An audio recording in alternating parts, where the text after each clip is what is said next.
Hey, how's it going? Ed Lee Heights Gaming. Today I'll be covering the application and the interview for my business. This is the application, this is the interview. I'll cover in this video right here the application part. I will make a part 2 video which will have the interview part. As you can see, I printed both pages on one sheet. That's just to save money for myself. I don't need to actually give this to an applicant, as right now I've closed my retail store. And the back of this page right here, there is my biology textbook from school, trying to take the MCAT soon. I will be having my MCAT review series coming up shortly, and I'll make a link to that. That's a separate channel though. So let's get to the application. The first part of the application asks them to fill in their name, address, phone number, and email. That's so I can file the application, and that's really what I use to keep track of my employees. So let's suppose that one of my employees left his keys at work and he went home. Then I can just call him up. I have his phone number. I just look him up. I'm not gonna memorize all my employees' phone numbers. I just look him up in my file cabinet. I give him a call and say, hey, your keys are here.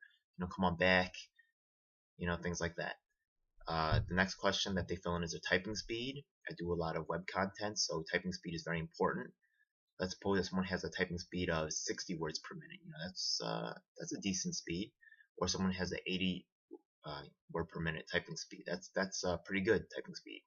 So 60, right, divided by 3 is going to be another 20. So that's a different, 60 plus 20 is 80. So that's a difference of about 33.333% or 1/3. And that's a big bump in productivity. If you have a faster typing speed, it makes a real difference. So just for everything, I like to always set up for ideal scenarios. If someone has a slower typing speed, obviously I'm not going to put them on jobs that require a lot of typing. If someone has fast typing speed, obviously vice versa. So just an important thing about human resources is putting your people where they can be most effective. It's kind of like playing games. It's resource management, right? So the next question are a series of yes/no questions. Can you drive? If they can drive, they can drop off materials for me. They can pick up materials for me. Good to know.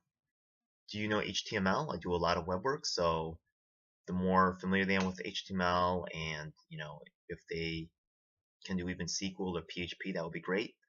I don't even ask that. If they do say if they do know HTML, I might ask that later on in the interview.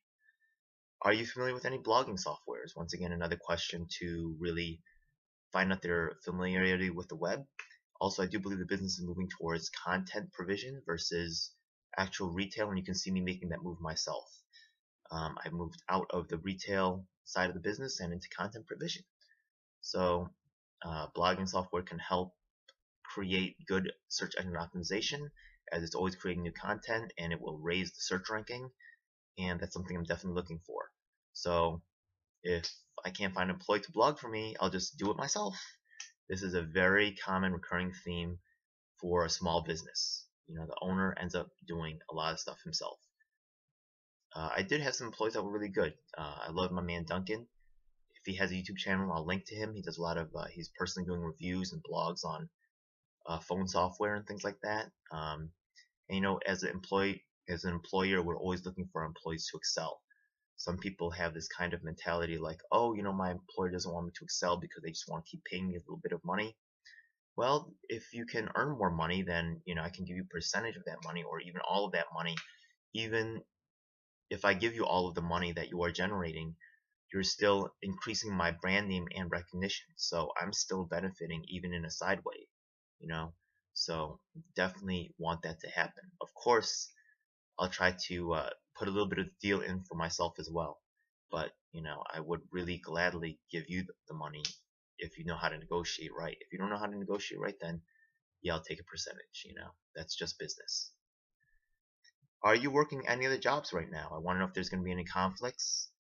I want them to be available for me as much as possible. It's not a deal breaker, but if they are working other jobs, I want to know about it.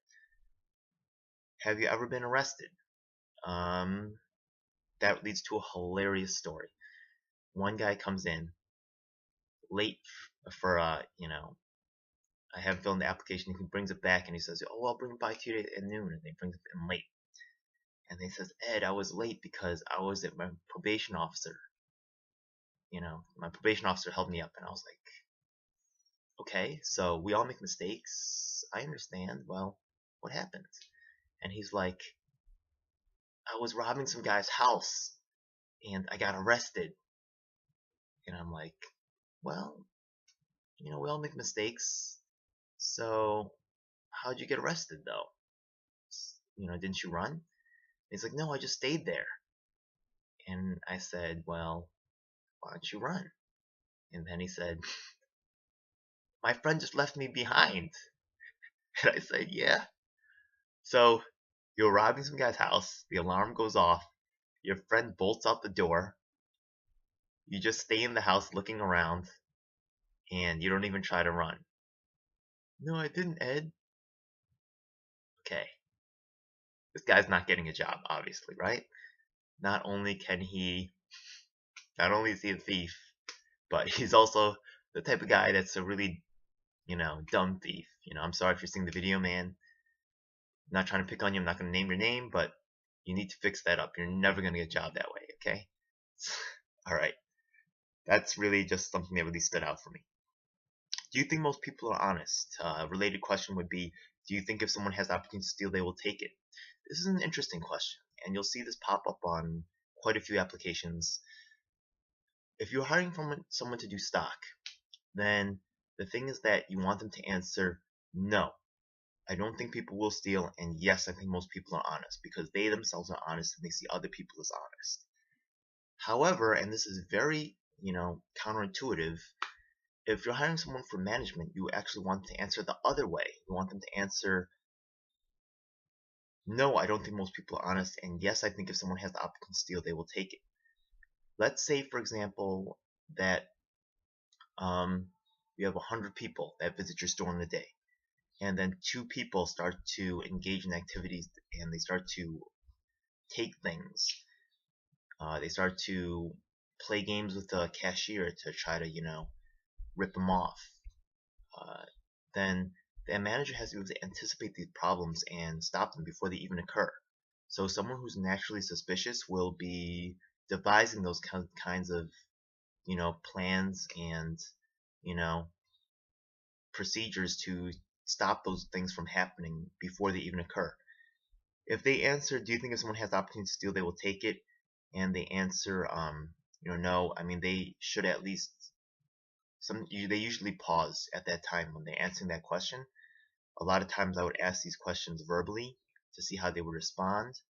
I didn't necessarily allow them to just take the application and fill it out, or I would ask them afterwards, how did you feel about that question? Why did you answer that way?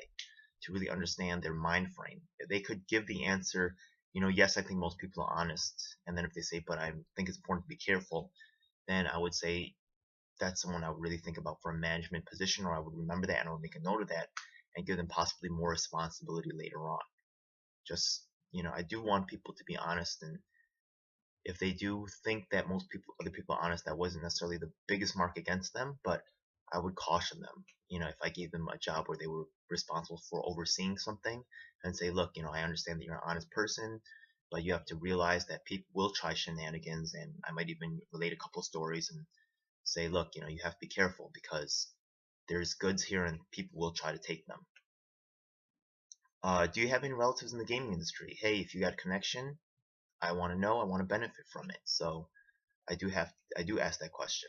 It's really, if you also have relatives in the game industry, if they're going to be trying to investigate my business and, feed that information back to their relatives so they can get advantage, they're not going to tell me, so I don't expect that. But if they are going to have a relative in the industry and hook me up with, connection, yes, absolutely, I want to know about it.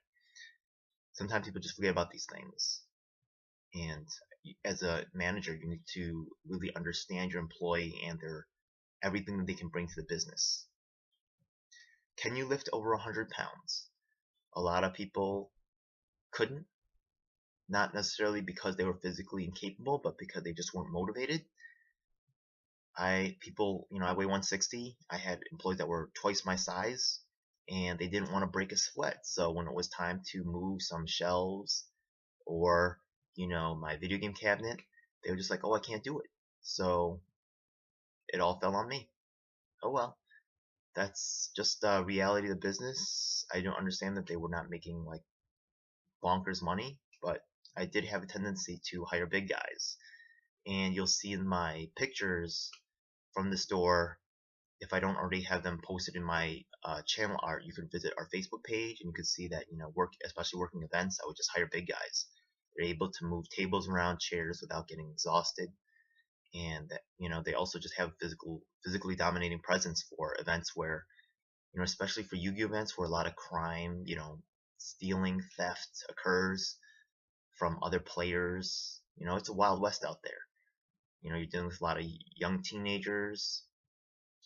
That's really, you want people that are strong. I also find that people that are just physically strong have more ability to last through even mentally dominating tasks, such as sorting a large number of cards. People that are not physically strong just don't have the stamina to do that work, even though it might not be very physically taxing. Just doing that job over time, their stamina will give out. So even if they're not very, strength does play a part in stamina. So physical fitness is a big part of who I am. I feel like why I'm successful. So I do want to see that from my employees as well. Can you set up an office network? People might think, oh, you know what, I'm not applying for a job in IT, so no, I can't set up office network and it's not important. Well, let's suppose that you're working and your computer goes down. If you're able to handle that situation yourself without calling me, then that means less cost for my business. When you call me to the floor, that means that you got to explain the situation, and then I got to fix it. So that means during that time frame, be it 10 minutes to half an hour to an hour, whatever cost the business is accruing is actually more than doubled. You're being paid, I'm being paid, and you're also spending time to relate the situation to me. So this is not good. It's not the end of the world if you can't do office networking. I don't expect someone to apply for a regular retail job to be able to do that, but I do want the more capabilities you have, the better it is for you, and it is relevant. So whenever you see questions like this, don't think that, oh, it's not in my job description, so it's not worth it to me. Of course, you're gonna want someone who can do it all. Do you have a phone with unlimited minutes? That's sometimes, like, I had to deal with sales reps. Sometimes I had to deal with things that would place me on hold, and I would want my employees to be able to handle that on their own if there's not another line available. If they have unlimited minutes, that's a valuable resource that I could tap into. Can you edit digital videos? As you can see now, I've really moved towards digital videos as my primary method of interacting with customers. I've been planning this for a long time, and it's on my application. I want to be able to find employees that will be able to make the transition with me.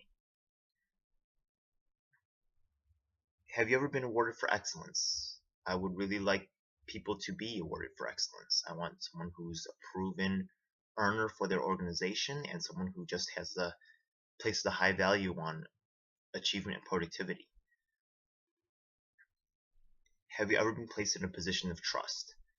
Of course, I want to give you more trust. I want to be able to leave you alone without having to watch you.